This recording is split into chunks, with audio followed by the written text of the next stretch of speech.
What do Michael Jackson and Tom Brady have in common? They're both the respective GOATs in their professions. They have millions of adoring fans and are icons of American pop culture. They also both had a hand in the formation of the greatest dynasty in pro football history. Let's rewind a bit. No, not there.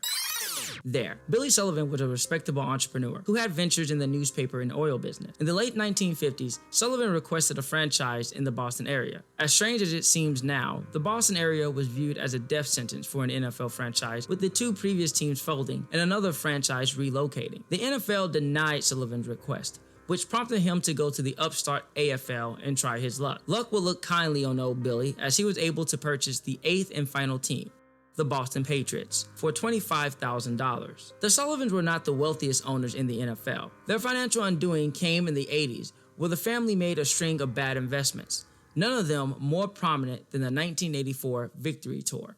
In the fall of 1983, the Jacksons began planning a countrywide tour to promote their album, Victory. The album was scheduled to be released right before the tour would be announced to the public. Charles Sullivan, an executive for the New England Patriots and Billy Sullivan's son, was selected as a frontrunner to promote the event. This is where the bad decisions started. You see, the Sullivans didn't have enough money outright to sponsor the entire tour, so Charles went to Eddie DeBartolo, the owner of the San Francisco 49ers, and asked him to help put money forward for a bid offering the Jacksons 2/3 of the tour's gross revenue against a guaranteed $40 million. DeBartolo withdrew his money when he began to see the deal as too risky. Wise choice, Eddie. Your franchise didn't win 5 Super Bowls by being stupid. To help defray costs of the upcoming event, the Jacksons took sponsorship deals.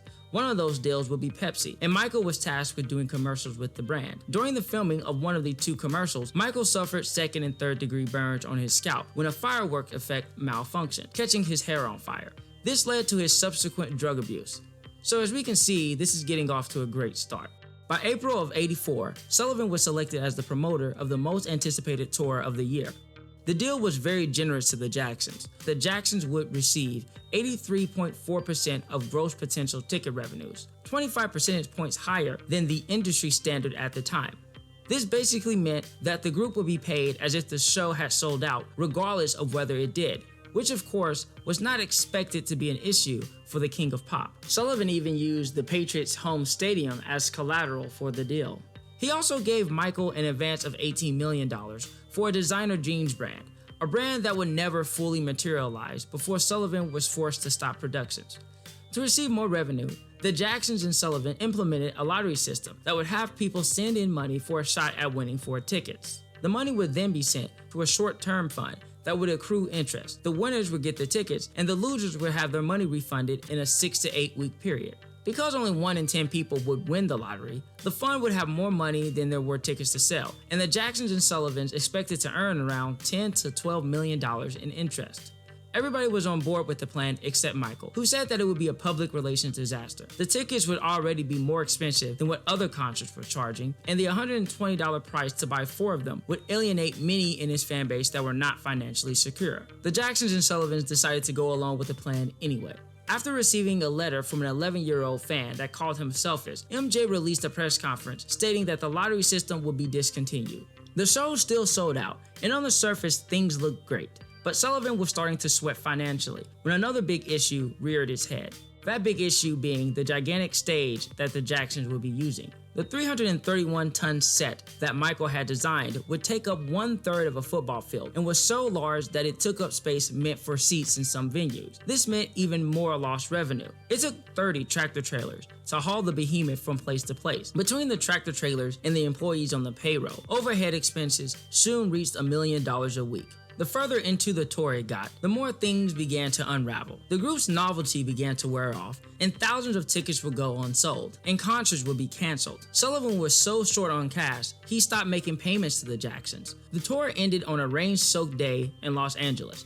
After rocking out a sold-out stadium, Michael informed everyone that this would be the last time the Jacksons would perform together. This was a shock to the brothers and Sullivan, who looked forward to the tour's European and Australian leg. The Sullivans lost an estimated $13 to $22 million and began putting out word that their team was up for sale. The asking price was $100 million.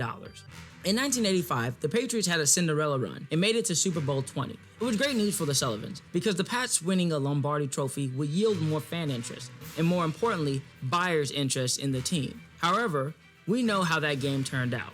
The Sullivan financial struggles continued. The family even asked MJ to bail them out. He said no. Then, the Sullivans asked Reebok CEO Paul Fireman to purchase a stake in the team. When that failed, the family was forced to sell.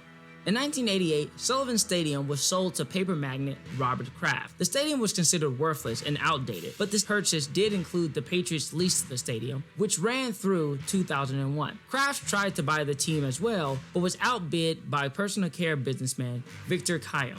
Billy Sullivan's other son, Pat, who was the team's general manager for the past 5 seasons, was kept on to continue his general manager duties. Kiam's purchase of the team was not a victory, as he lost money in the deal, and he, along with the Sullivans, started planning to relocate the team to Jacksonville, Florida. Kraft blocked the move because he wouldn't allow the Patriots to break their lease, so Jacksonville had to wait a few more years until they could scream Duval at games. Kiam sold the team to James Orthwein in 1992. Under Orthwein's ownership, the Pats changed color schemes and logos, drafted Drew Bledsoe, and hired Bill Parcells. Orthwein was not very interested in operating the franchise in New England though, and sold the team to Robert Kraft in 1994 for $175 million. In Kraft's first year as an owner, the team went to the playoffs for the first time in 7 years. 2 years later, they went to the Super Bowl. 7 years after the team's purchase, Bill Belichick was brought in as a coach, and Tom Brady was drafted. And well, you guys know the rest. So next time you visit Gillette Stadium and look at the championship banners or watch a game on television, remember that if it wasn't for the King of Pop and the victory towards massive financial failure, none of it would be possible.